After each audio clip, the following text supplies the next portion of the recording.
Assalamu alaikum friends. I hope you all will be fine. Today I learned a very different concept and that is a metaphor. कि metaphor को हम अपनी किसी भी concept को understand करने के लिए या learn करने के लिए कैसे use कर सकते हैं.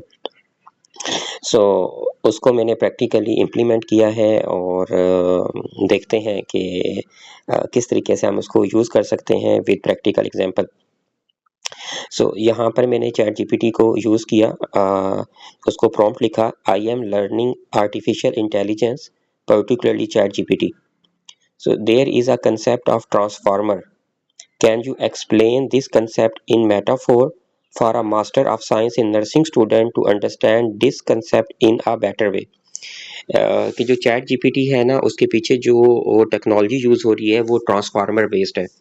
मैंने उसको समझना था कि ट्रांसफार्मर क्या है, किस तरीके से काम करता है. तो मैंने कहा कि आप मेटाफोर बनाओ वो रिलेटेड तो हो नर्सिंग के, क्योंकि मेरा नर्सिंग का एक्सपीरियंस है तो मुझे इसको समझने में आसानी होगी. यहाँ पे इसने आंसर दिया है to explain the concept of a transformer in artificial intelligence let's use a metaphor based on a nursing shift hand over process. कि जो नर्स है उनकी शिफ्ट खत्म हो गई है और उनका हैंड ओवर का प्रोसेस चल रहा है. Something familiar to a master of science in nursing student. Metaphor, the efficient nursing handover. Imagine a busy hospital where nurses need to pass on critical information during shift change.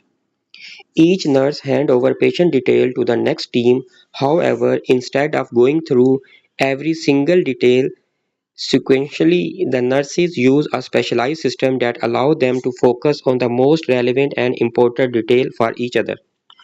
इसने यहाँ पे ये कहा कि hand over का time है.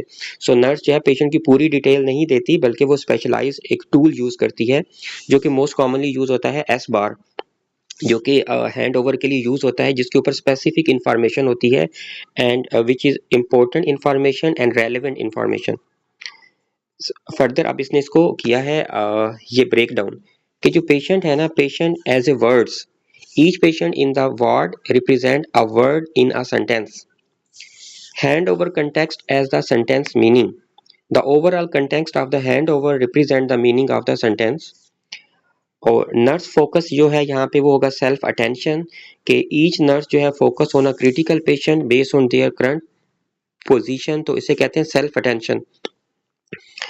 और fourth था patient room and number.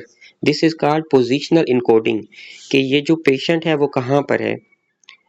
Fifth is team work, कि जो फॉर एग्जांपल अगर एक शिफ्ट चेंज हो रही है तो पूरे हॉस्पिटल के अंदर जो नर्सिस है ना वो हैंड ओवर कर रही हैं. ऐसा नहीं है कि पहले एक नर्स हैंड ओवर करेगी, देन सेकंड करेगी, देन थर्ड करेगी. No, it's a parallel. Six था इनकोडिंग एंड डीकोडिंग. इसको इसने एक्सप्लेन किया. इनकोडिंग मीन कि जो नर्स हैंड ओवर दे रही है वो इंफॉर्मेशन को इनकोड कर रही है, और जो हैंड ओवर ले रही है वो उस इंफॉर्मेशन को डी कोड कर रही है, उसको अंडरस्टैंड कर रही है कि पेशेंट की क्या कंडीशन है. अब इसके अंदर की फीचर्स हैं self attention, parallelism, context awareness. अब फिर मैंने इसको एक और प्रॉम्प्ट दिया कि now convert it into two layer of learning. First layer explain the metaphor and second layer explain the actual context of transformer. कि जो पहली लेयर है वो बताएगी मेटाफोर को, और सेकंड जो लेयर है वो बताएगी एक्चुअल जो ट्रांसफार्मर क्या होते हैं. इसने बहुत अच्छे से इसको एक्सप्लेन किया.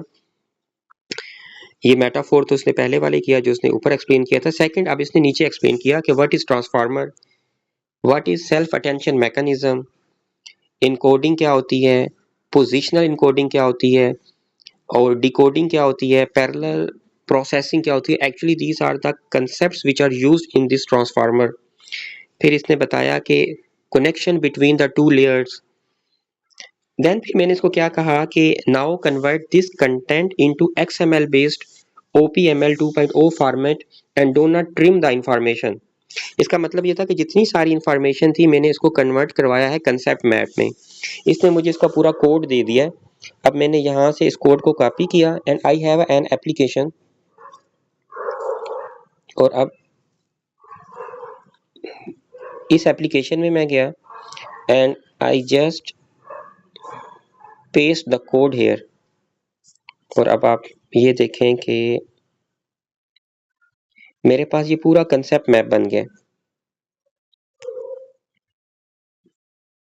इस कंसेप्ट मैप में आप देख सकते हैं कि यहाँ पे एक साइड पे मेटाफोर है, दूसरी साइड पे इसका एक्चुअल ट्रांसफार्मर कंटेक्स्ट है और थर्ड साइड पे कनेक्शन है। तो अब आप ये देख सकते हैं कि मैंने एक कंसेप्ट जिसका मुझे बिल्कुल भी नहीं पता था, उसको मैंने मेटाफोर क्रिएट करवाया अपनी फील्ड के अंदर जिसका मुझे नॉलेज था, फिर मैंने उसको 2 लेयर्स के अंदर डिवाइड किया और थर्ड मैंने उसका एक कंसेप्ट मैप डेवलप करवाया। अब ये कंसेप्ट है ये पीडीएफ के अंदर कन्वर्ट हो सकता है और मैं इसको लेटर ऑन यूज़ कर सकता हूँ। आई होप आपको ये कंसेप्ट समझ आया होगा कि मेटाफोर किस तरीके से लर्निंग को इन्हेंस कर सकता है। So thank you so much for watching this video.